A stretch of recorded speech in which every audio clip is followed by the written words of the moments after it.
Hello and welcome to the Flipping and Wholesaling Houses in New York show. I am Michael Pinter, where I teach you how to start flipping or wholesaling houses, or if you're already doing it, how to grow your business. So got a great question yesterday, and that is, can you flip or wholesale houses part-time? And it's an excellent question, and the answer is unequivocally yes, right? I have students who do it part-time. I have a student who only wants to flip, does not want to wholesale, which is uncommon. And he is just finishing up his second flip. He made about $55,000 on his first flip. He stands to make even more on his second flip, and he wants to get into a third one already. He has a full-time job. He used to work for Bank of America. Now he works for Wells Fargo. He really checks on the projects during the weekends, but he works from home on some days so he can go other days. It's absolutely possible. Now in wholesaling, understand, flipping, I've sort of got him deals that I've wholesaled to him or from other wholesalers. Now, when it comes to wholesaling, you have to be doing the marketing, and the marketing is the hard part, the part that no one wants to do, and you need to spend time. So I've done videos on how many hours you should be spending, right? I think I recommended that you call for 2 hours a day, like by dinner time, and that takes you 10 hours, and then do another 3 hours each weekday day. So each weekend day, so then you end up with 16 hours, right? What I've found the basic benchmark is 8 hours of cold calling should get you 1 lead. So if you're making 16 hours of calls a week, you should get 2 leads a week. You might get more, you might get less. Remember, it depends on how you define a lead, right? I define a lead very broadly. My definition of a lead is anybody who wants to sell a house in an area that I'm looking to buy, right? And the reason why I have a broad definition of a lead is because I also take listings, right? I'm a real estate broker. I have about 20 agents who work in my brokerage, most of whom are inactive. Most of them are really just house flippers who want access to the MLS, but that's fine. I have some people who actually do some work, and I will go on an appointment, even if somebody wants full retail and says it's in perfect condition, if they have nobody to list it with, and I'll pitch them on listing with me.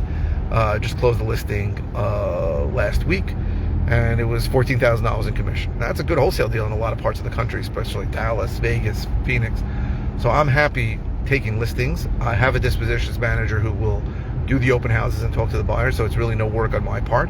And if you are someone who's new, I absolutely recommend that you get licensed, really for 3 reasons. I'm going to talk about all of them. The first one is you want access to the MLS. You want access to multiple listing servers. It is by far and away the best tool to get values, to comp out properties. That means get comparable sales so you can come up with a value. That's number one. Number two is you want to be able to list your own properties. So if you are flipping, then you want to be able to, or wholesaling, that means buying something, doing minimal work to it, and then listing it. You want to be in control of that listing, that retail listing. And even if you're wholesaling and you want to find cash buyers, the best way to do that, one of the best ways to do that, is to put it on the MLS, on the multiple listing servers, and to list it as a contract vendee, which means you're in contract and you're going to write in the description, I'm only looking for cash buyers, that kind of thing. So how do we get here? I completely forgot. I'm driving on the southern state. So and that's the second. The third one is you actually are inevitably, if you're going on enough appointments, you're going to meet with sellers who should list or who want to list. So I've gone on appointments where I thought it was very clear that I was looking to buy the property, and they got there and they go, we just want to list, where do we sign? That's happened.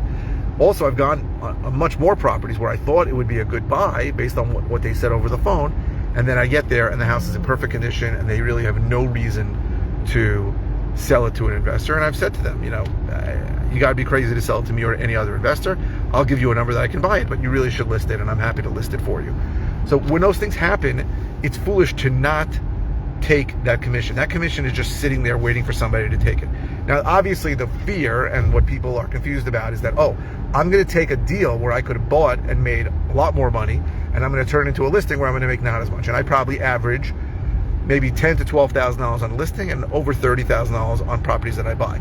So yeah, I don't want to ever turn a buy into a listing, but I think it's a foolish way of thinking. I really do, because I probably had a dozen times in my life through the years that I've been doing this where I thought this person really should list, and I came up with a cash offer thinking, well, maybe if they list, they'll call me back. They're not going to call you back. They're going to call a realtor, and they're going to end up listing the property without you. That's just the way it is. So in my lead management, if someone says a property's in real good condition and doesn't have like a real pressing time frame, my lead managers or myself will say, hey, that sounds like something you might want to list with an agent. You have somebody to list it with. Now, if they say yes, my mother's an agent, my sister's an agent, I'm an agent, my best friend's an agent, I may not even go on the appointment. If they say no, I may go on the appointment with the express desire to get the listing. Now, I've also gone on listing appointments where I thought I was going to get a listing and ended up buying the property, right? It happened recently on a property in Merrick where very high-end sellers. She was a doctor, he was a lawyer, well-to-do people. House was in very good condition. I said, this is something you want to list? And they said, no, we are not listing it. We will only sell to a cash buyer, right? And there was a whole reason for it behind it. But the point is, to me, to have that open mind when I go on a seller appointment, where either I'm going to list it or I'm going to buy it, or I'm going to try to list it or try to buy it, really makes a lot more sense. And very few people do both, right? There are tons of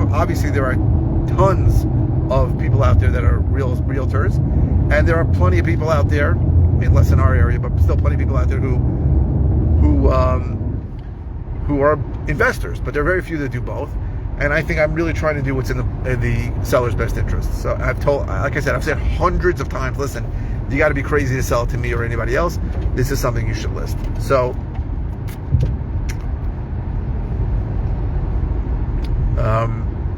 I believe everybody should be licensed so that they can capture those leads and get those deals done.